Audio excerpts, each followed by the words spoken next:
Lori ambalo linadaiwa lilikuwa likisafirisha vileo linazuiliwa katika kituo cha polisi cha Ruai baada ya kusababisha ajali katika eneo la Benedicta kwenye barabara pembezoni ya Eastern. Mama na watoto wawili walinusurika kwenye ajali hiyo baada ya gari lao kugongwa na lori hilo. Wakazi wa eneo hilo wamelalamika kuhusu uvundo kutokana na vileo vilivyokuwa vikivuja kutoka lori hilo. Kwa mujibu wa afisa mkuu wa polisi kutoka eneo la Ruai, Patricia Yegon, uchunguzi unaendelea kubaini aina ya vileo hivyo. Aidha, wakazi wamefadhaishwa na kiwango cha ajali katika eneo hilo la Utawala lililo na barabara kadhaa za mkato.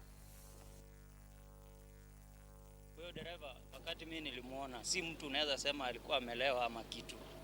Juu hata ukiangalia vizuri venye hiyo gari ilikuwa imekaa, huyo dereva alijaribu kabisa. Juu kama hangekata vile alikata, naona hiyo gari ingegongana, hata saizi ingekuwa story nyingine.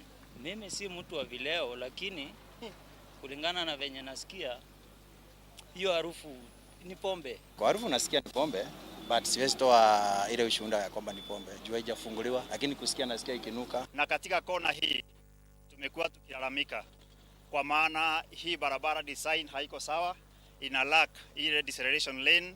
Wakati una slow down ili kupiga U-turn, hauna nafasi ya kuwa umeondoka main trunk ukue kando, na pia ukisha join hakuna mahali ambapo utaweza kuaccelerate, una join mara moja.